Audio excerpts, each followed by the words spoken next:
Okay, everyone, I'm so excited. I'm so excited to be here and to tell you about my life. So, Tina's going to forward my slides. Thank you. Go to the first slide. So, I was born in Texas, and by age 3, I made it to being a mascot for the high school football team. This was now in Southern California. And I was handed the microphone in the middle of the football game, not a megaphone, a microphone for the whole speakers. And I'm sure they thought I was going to say, like, go Bulldogs or something. But I said some of the most gratifying words I think I've ever spoken in my life. And this is my earliest memory that I have. And I said, Mommy, you can't get me down here. So then you can see that fashion was of great emphasis to me. I was in Southeast Texas in the 50s, and I was very shaped by the apartheid that I grew up in there. And when I was, we moved to Texas, and my aunt showed love by feeding me sugar, and I gained 15 pounds in 1 month as a 4-year-old. They took me to the hospital, to the doctor, because they had to find out I was wrong, and I was always escaping, and I escaped into the colored-only waiting room. And I looked around this room, and I instantly know why a 4-year-old would know the word quarantine. I don't know, but I knew instantly why everything had to be so separate. It was a disease. If you touched one, you would turn black. That's the only thing that made sense. And I saw then the drinking fountain. That was the biggest thing, was the drinking fountains. And it was like in 2001, the obelisk, this shaft of light shining in, and this porcelain was blazing. And I got up on the little stool, and I took one sip and ran away, because I'd rather turn black than believe that. So anyway, I'm getting emotional. There was a little boy in my first grade class that, a black boy that came in, and my very nice teacher started screaming at him and literally made him sit in our closet. He could not sit in our classroom. Anyway, let's go on. The other next thing that happened was my stepmother bought me this very cute outfit. And between that and me learning how to sew, it got me out of the literal maternity clothes that my mother had put me in. And I went from ugly brain in 8th grade to guys are carrying my books and want me to move in their locker to me right to school. So it changed my life. And very quickly, I was, the next year, I was a prime slave the first year. They put us on the roof of the gymnasium, and people bid on you, and then you had to do what the guy said and bring him lunch and do tricks for him. This was in 1969.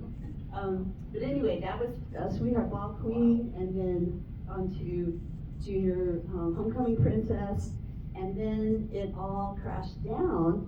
As a senior, everyone was sick of me because they were just tired of me winning everything, but they couldn't just vote for someone else. They had to hate me first, and that really hurt me. And I dove into being a Jesus freak. And I turned down a full scholarship to UC Santa Barbara to go to Bible college, met a young preacher boy there, very handsome, and got married at 19 because we couldn't do sinful things. And had there's a little bit more cheerleading stuff there. And that was my boyfriend that broke my heart. And the title they had there was Tears for the End, which ostensibly I was crying for the end of the basketball season, but it was really about him. So that's my little guy. I had him when I was 21 and a half in Omaha, Nebraska. I was stationed there as a military wife. And he was just the most amazing person. He was just everything. And we were in Omaha. I got through college. I got divorced. I was a single mom working full time. I got named Outstanding Journalism Student in 1978. And got a great job at the Boys Town Center for the Study of Youth Development. I wrote my first book for them. And that's my son, how he grew up. And then I got out of Omaha, which I became by this time a punk rocker. This was in 1980 when punk wasn't safe anymore. But the fellow in the front was a little neighbor that worked at Burger King, and I nabbed him to be my roommate in Tampa. And I just love that shot. I think it's such a classic shot. Yeah, and but this got me in trouble because at my job, the newspaper had been sold to a Bible Belt chain, and I didn't quite fit the profile, and I published a photo of a transgendered person. I got fired. It's after 7 months, and I had this little 5-year-old to raise, so I became a stripper.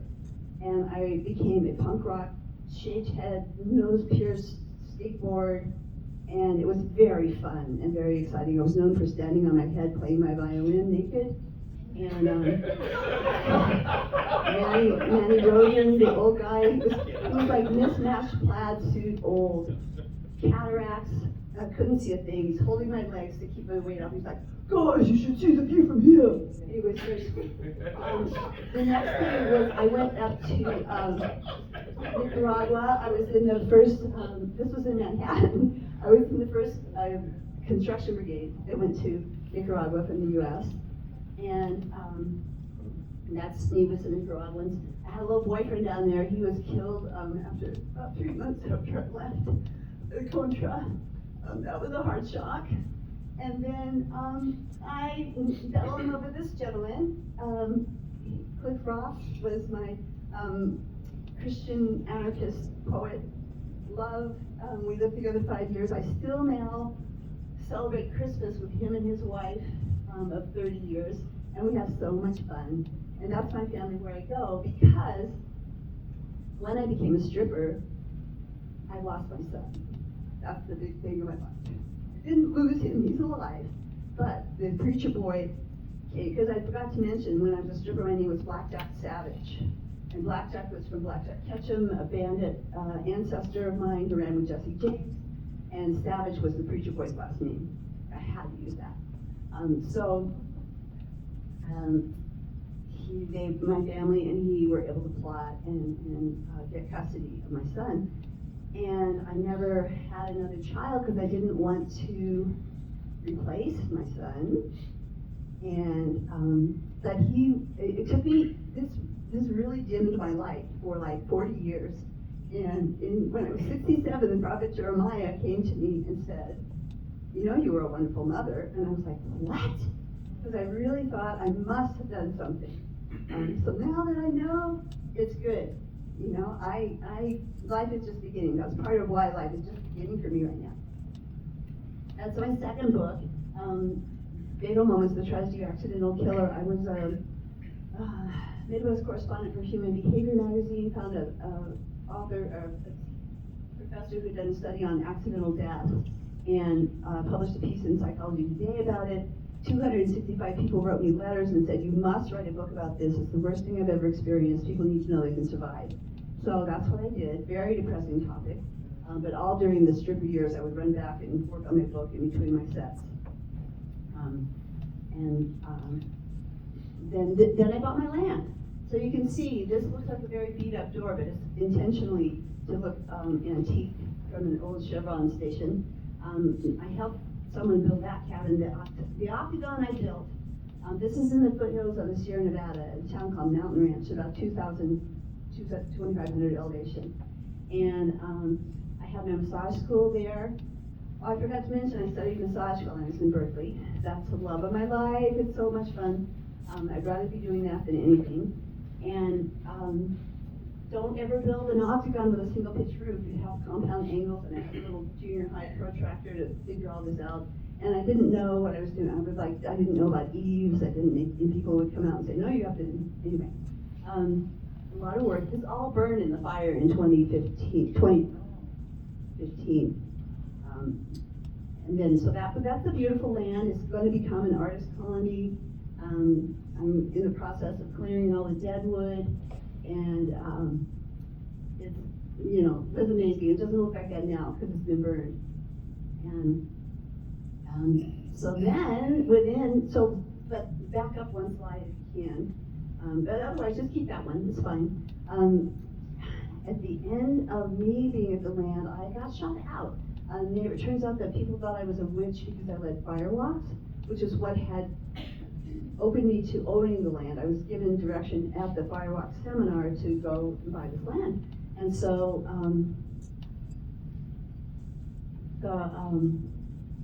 the people that I sold it to, after I got shut out, the cops came and they said, "Oh, we can't prove he meant to aim at you. You should really move." And so I sold it to who turned out to be the meth kingpin of the county. And before I knew all of that, fell in love deeply with her gorgeous son, who had come to me in a vision when I was 17. It's a long story, but it turns out when his birthday came, I'd written down the date and time of this vision that had me speechless. April 9th, 1972 at 11 p.m. was his date of his birth, and that's when he came and looked like he was. And that was last night at 11 o'clock, April 9th, would have been his 53rd birthday, but he died when he was 48 from drugs, which he also came to me when he left. But I had a wild ride with him. I was homeless. Our boat got confiscated. I was homeless on the streets of Berkeley with him for a year and a half, which was such a gift, because homeless was not that bad. I never missed a day for showers. Berkeley provides showers. I had 2 layers of cardboard underneath. They're beveled, they're insulated, and I'm fine. I mean, I like a firm mattress anyway. You just find yourself a nice little bridge. It's not that bad. It's a lot of fresh air. And so I'm so glad I know that. But within like 3 years, I had met a young man in Berkeley who wanted to move back up to Tahoe, and I got him a great construction job with my best massage clients. We bought a beautiful home, 864 Jeffrey. If you ever go by there, it's got 2 creeks in the backyard, a little A-frame, and we had our wedding in the backyard. And that's my grandson was the ring baby. These are all my ladies. That's my baby sister. She brought me back into my family. I met her when I was 16, cheerleading. My dad had remarried, I knew, and the next thing I see up in the bleachers is them with a bundle. And she had my heart since then. But she did. She used to in high school because I was hiding from my family after they took my son, and so she would search on her little high school trips to San Francisco, try to find me on the streets. And she brought me back into the family. 5 minutes. And she passed in 2012 from breast cancer. That's her husband. He literally broke his heart. He is in final stages of heart failure, looking for a heart transplant. That's my wonderful stepmother. I love her. And that's the baby. He was the ring baby. He had the rings in his little hat. I made them. And I made all my dresses and the flower girls' dresses. And we had a big Egyptian contingent. And then my grandson came, like he said. This is him, 6 days old, getting his first massage. Yeah.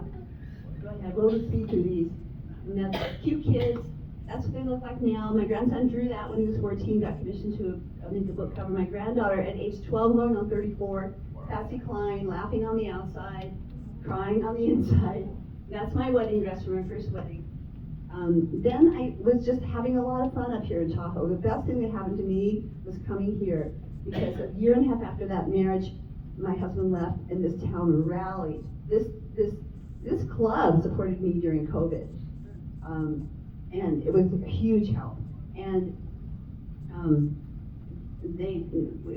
I was pretty much commuting back to Berkeley for my massage practice, and they went, "No, you're a Tahoe girl, you're one of us. Do not leave your community," and they helped me stay, and that's why I lived here. Anyway, 2017, I did a bodybuilding contest. People think it's sexy. There's nothing sexy about saltless chicken and broccoli for 7 weeks. Tahoe tonight.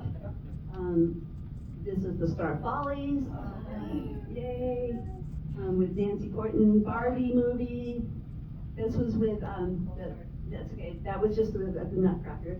Prayers for Rachel Flower, if you know her. That's my friend. We're skiing. She's got cancer raging through her body right now, and in crazy, insane pace. The Global O is very important to my heart. I started it in 2014. It's a global orgasm for peace, and it's at 2:14 p.m. because of 2:14 the date, and it started in 2014. I do that. Someday there will be stadiums of people having this divine rush of energy that creates that ecstatic, orgastic experience for them together, and it will be very hard to start wars. This is my podcast. I backed off from that because I got named as a security threat to the Defense Department of the United States because of a not the global oath, it was a video about having an orgasm in the front seat of church. The minister said, name your burden, and I was like, I don't have a burden, I don't have a burden. Anyway, this is the Psychedelic Society's gala and their Pride Day. Remember that event? Helping out the Pet Network at the Fur Ball last year, carrying the banner in Kings Beach, starting aerials last year. Please ask me, my most proud moment is that show. I'd love to send you that show.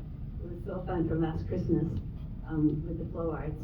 I got to play on stage with the Blues Monsters for my 70th last September 8th, and then quickly, there's Chucky Dunn, I love him. Went to, that's Turkey, a healing retreat there with my friends, really into the Turkish cotton, paragliding, Roma, Venice, Florence. This was Ischia, where there's a hot spring in the edge of the ocean, and these ladies showed me a secret cave where there was a better spring inside, a really warm little hole. These are three young men, Knox, Milan, and Ignacio. We went through Pompeii. I made my own pasta. And then I found this motley crew. And this is the view outside my window. And I am here to thrive. Thank you. Thank you so much. Okay. You took my breath away. Okay, so our next Rotarian to share with us is Dave. Did you have a slide or anything? All right, stripper Dave. My name is Dave Olson, and I just learned my life is so damn boring. I